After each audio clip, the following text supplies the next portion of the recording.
so beautiful. I got you. Hola. How's everybody doing today? It is Wednesday, hump day. And I just feel compelled to come on here and to share, to be transparent.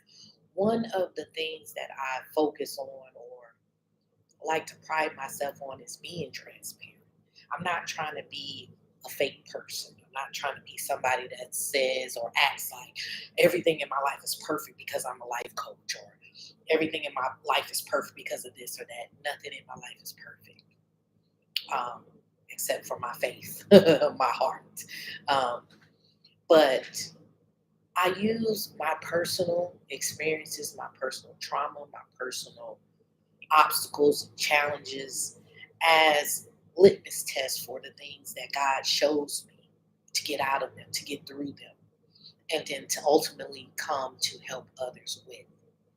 And so today, in my journey and everything that I've been doing online and things like this, I got this wonderful text from one of my sons. And I have two biological. I have, other kids that I got from my sons being friends and things like that. But my two sons are 22 and 17. And since the divorce, well, since I've had them really, but since the divorce, they have been with me primarily. Um, the only thing that I asked in my divorce was that their father helped me to raise these young men. I did not want to be this single mother with all of this responsibility of nurturing and rearing and bringing up these two strong, powerful black men by myself. You can keep the house, you can keep the car, you can keep everything else, but help me to raise these young men. And he dropped the ball, which is very disappointing because one thing that stood out to me about him was he was very intelligent, very intelligent. He come from a good family, ex-military, educator, and he had such a love for our people, for black people, for our culture, our community, us as a whole. He was very spiritual at a time. And so I thought that with all these things, he would at least help me to raise our children, our young men. But he put most of his energy into the students and the children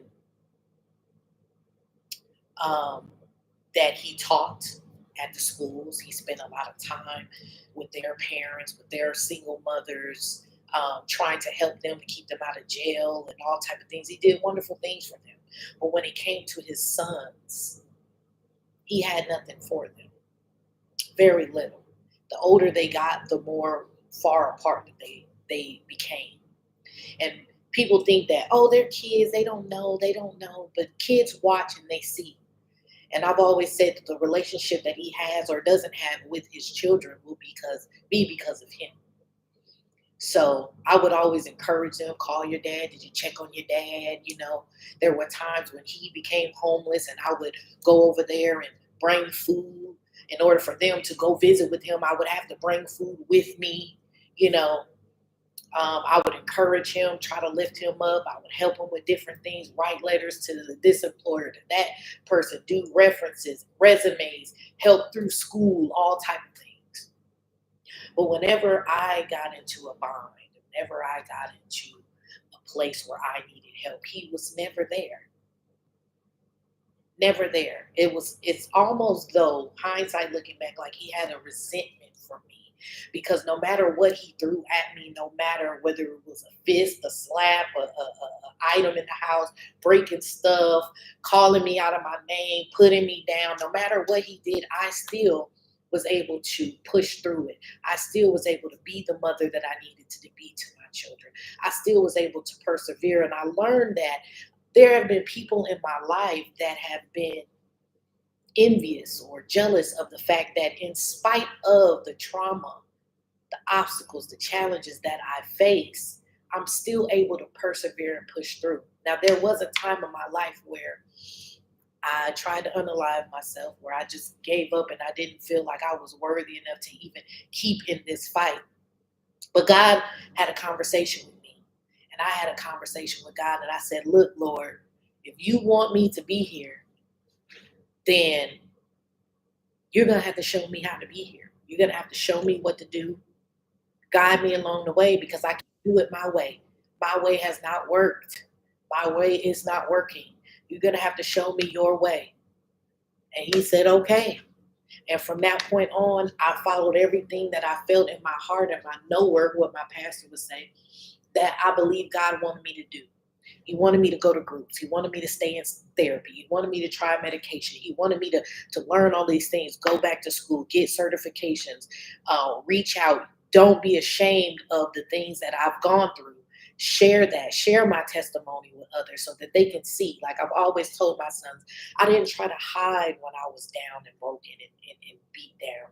I let you guys see me in my worst so that you can see me in my best and you can see and learn the journey getting there, because there's going to be a time in your life where I'm not going to be able to physically protect you. And only through God are you going to be able to have that protection. So I allowed myself to be transparent with them, and I allow myself to be transparent with you guys because I don't want to sit here. So many wonderful people out here with so many great things to say, so many great things to teach, and everybody's beat to the nines and everybody is acting like, fake it until they make it.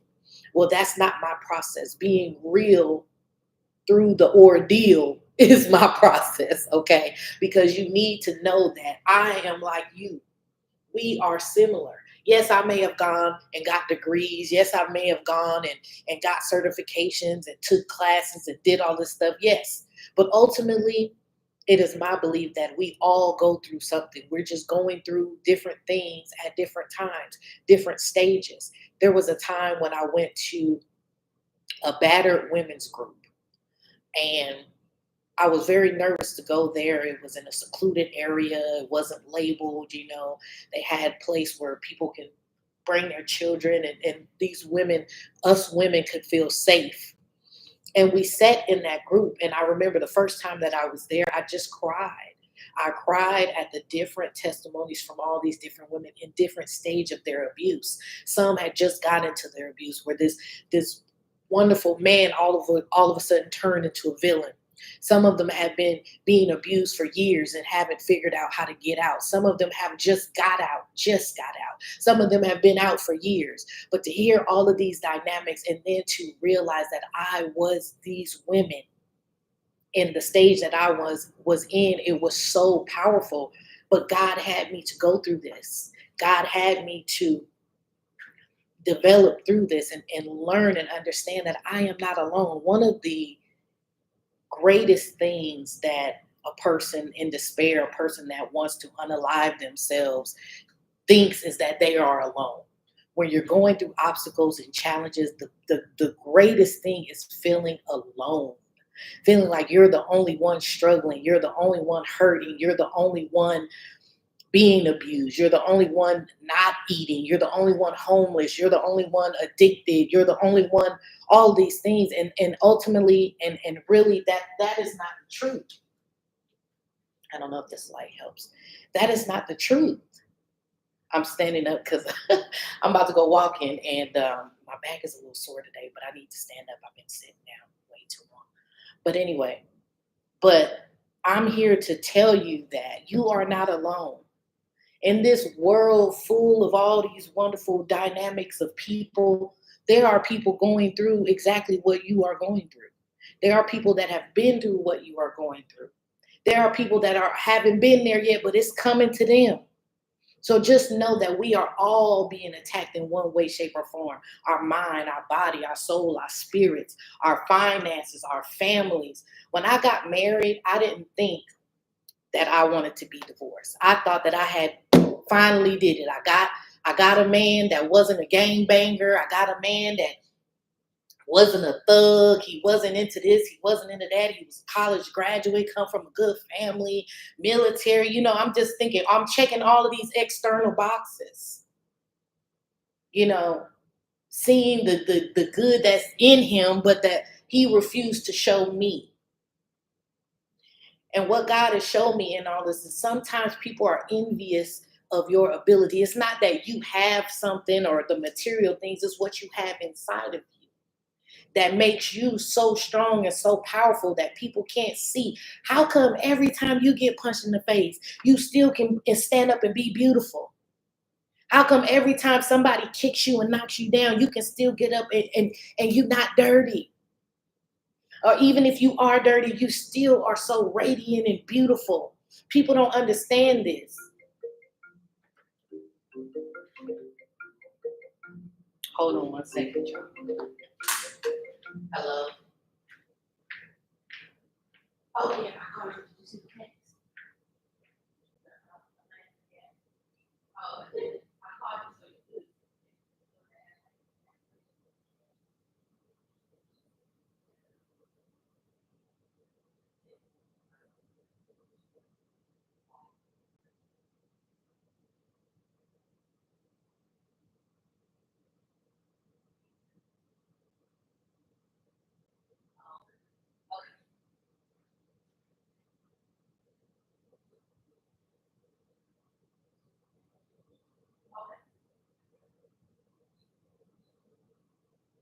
Oh, okay.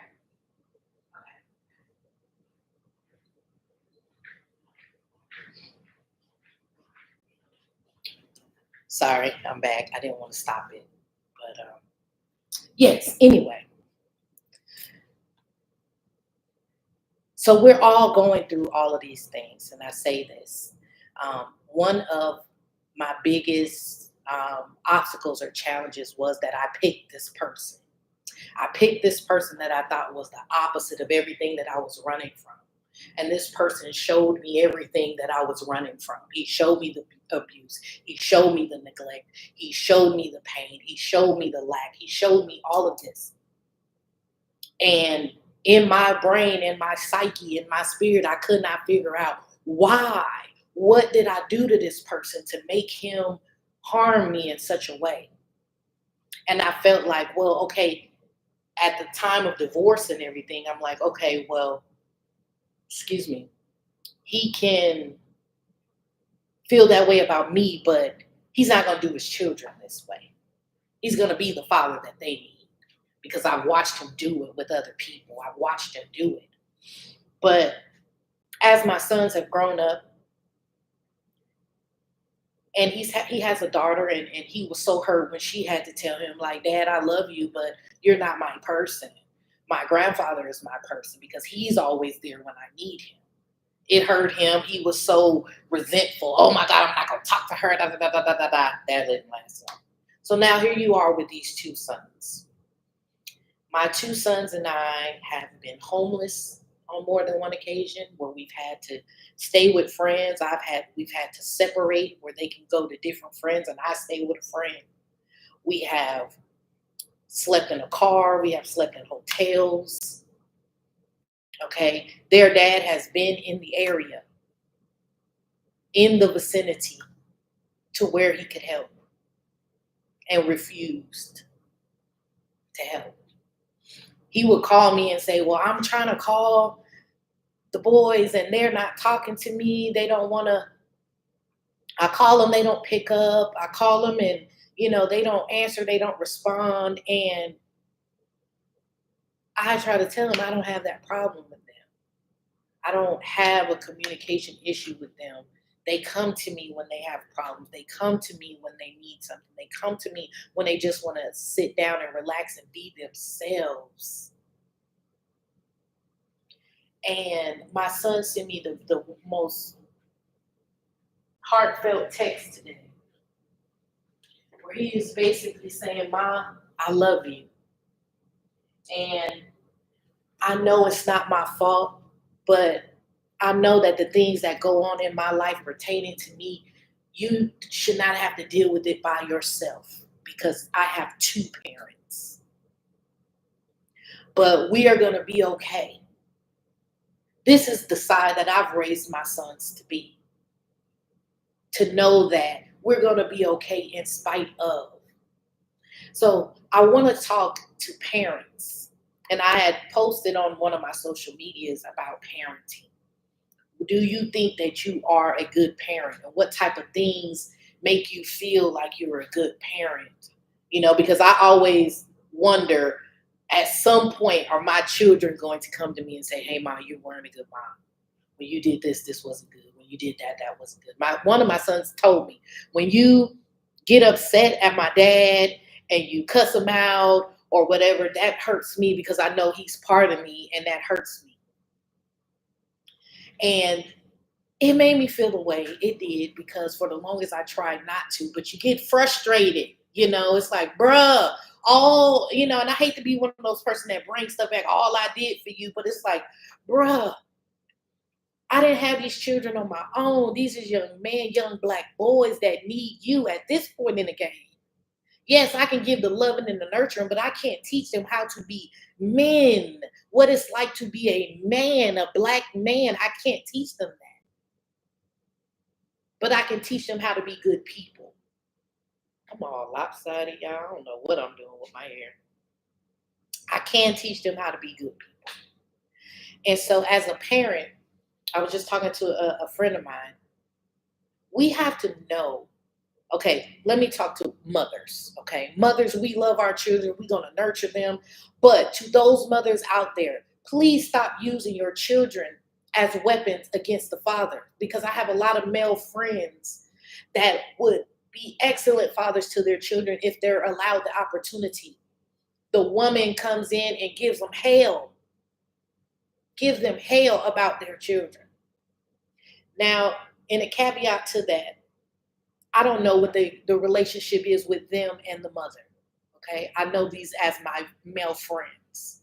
Okay. So I've seen the shenanigans, I've seen the cheating, I've seen all of that. So I can understand the anger from a mother. When I first got with my ex-husband, his daughter was 6 years old.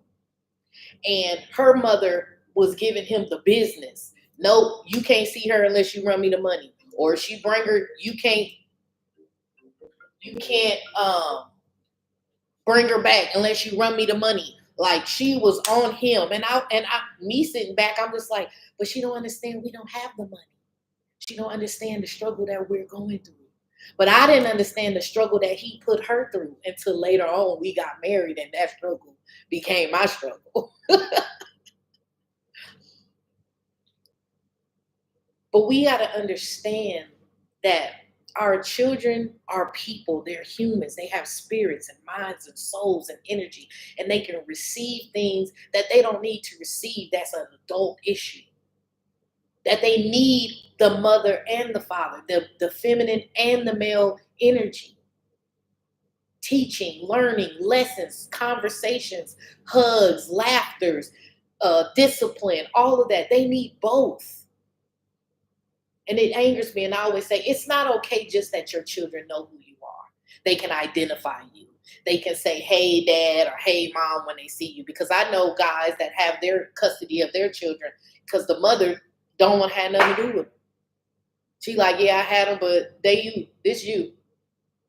And out of there." You know.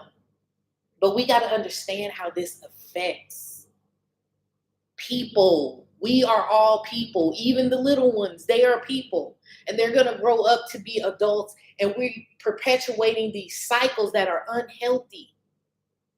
For what reason? Because we are hurt. We lack understanding, overstanding of these situations, of why these things happen to me. My ex-husband harbors anger for the experience that he says he had with his father when he was young. And it translates into him being an adult. And instead of that, for some people, it translates him into being a better parent. It's made him a worse parent. So we have to be conscious of all of these different elements, on top of trying to figure ourselves out, on top of trying to deal with other people at work and all type of things. But when you have children, they're going to forever depend on you. I'm almost 50 years old, and I still depend on my mama. And she still depend on her mama, because we're all connected. We're still learning. Hell, in a black woman, I still have the DNA from my ancestors way back when. So a lot of things that I deal with aren't even because of my actual life experience. It's from my ancestral lineage that's come down to me. So when it comes to our children, we have to be more than just present. We have to be conscious of how we are present. No, we're not going to be perfect. We're not going to be perfect.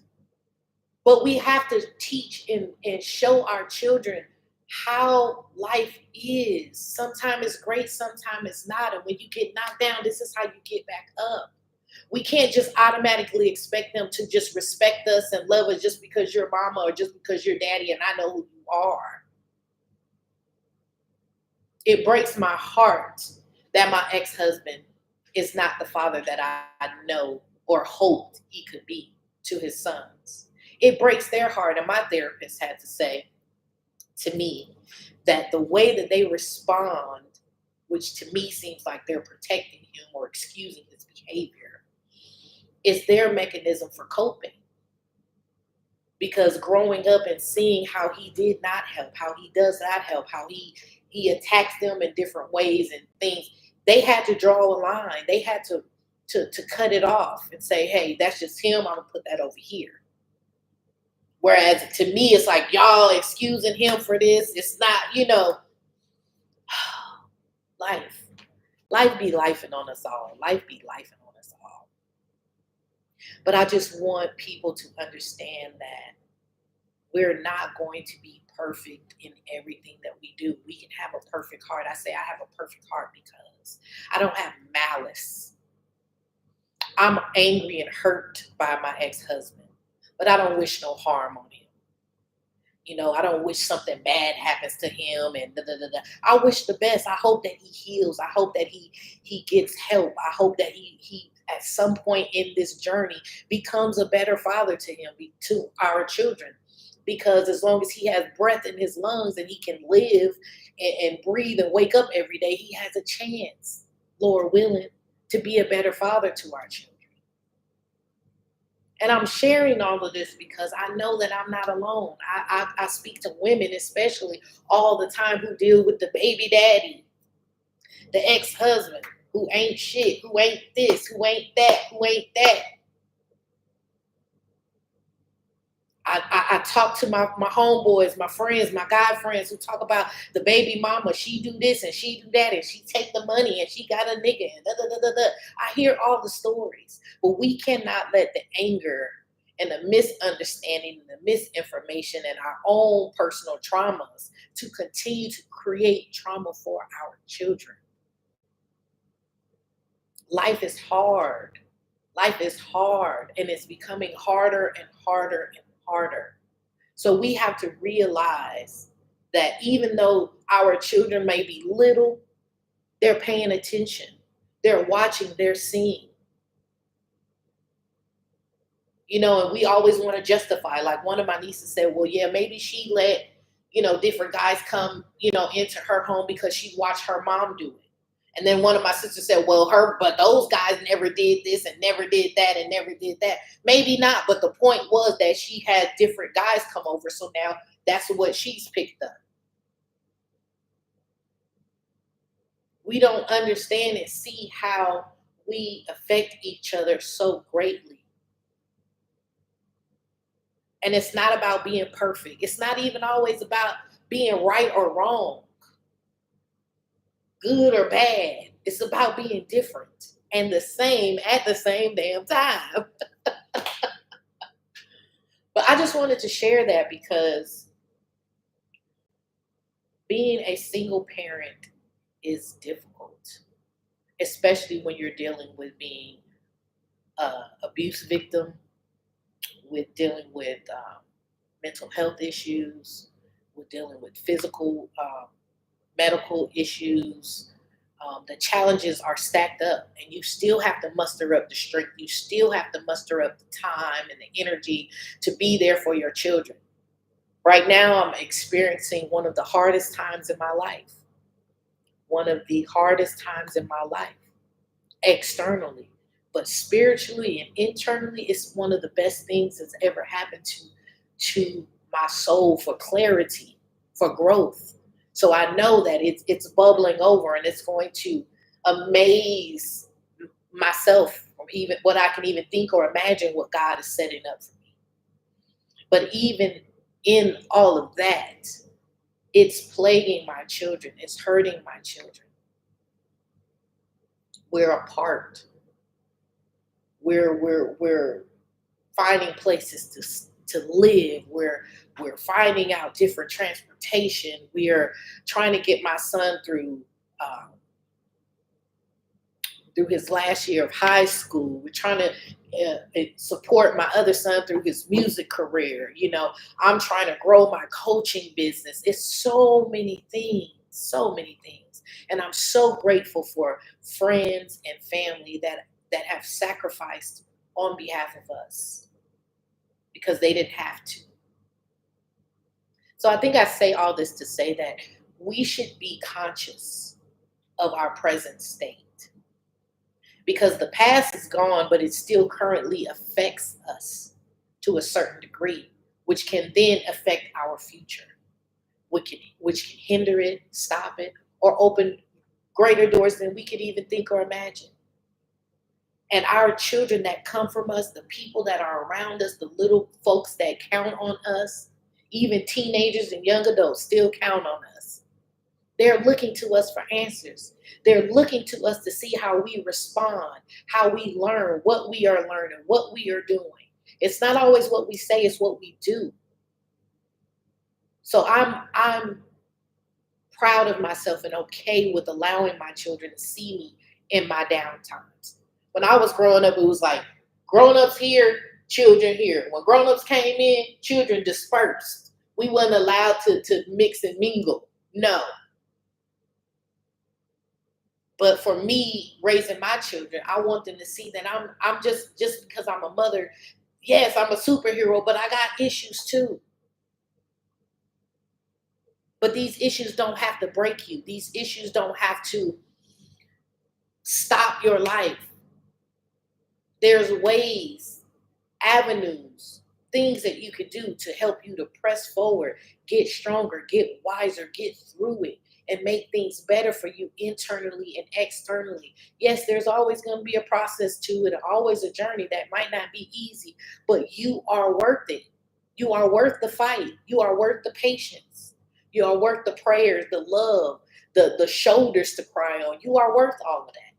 And in all that I've been through, knowing and learning that I am worth it, that I am not in vain. God gave me that years ago. You are not in vain. Nothing that you go through is in vain. He knew me before he even created me in my mother's womb, before I became something. He knew me and he knew everything about me. He knew exactly how he wanted to make me. He knew exactly where he was going to send me. He knew exactly the decisions I were going to make, good, bad, or indifferent. He knew exactly how I was going to grow and develop and in a time in which he needed me to.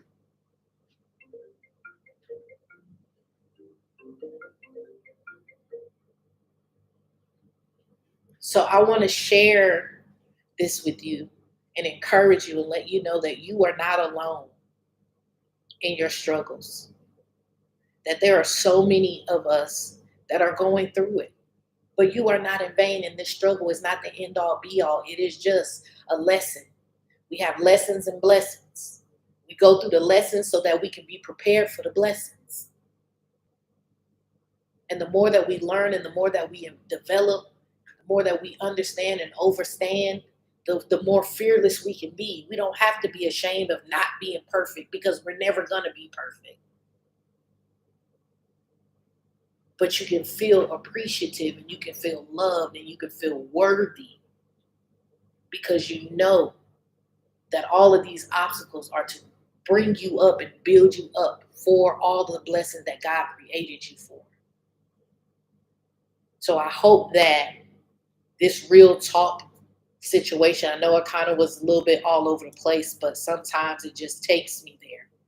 It's so much to say, with so little time, so many points that I want to hit. So sometimes I come and I have a random conversation with you, and sometimes I come and I might have some points and a whole outline of things that I want to touch on and talk about. Today is one of these random conversations, but I just want to say that you are not in vain. You are important. You were created for a point, a purpose, a time such as this. All the obstacles that you've gone through have made you and built you stronger so that you can withstand. The Bible says that weapons will form, things will come against you. You will have challenges, you will have obstacles,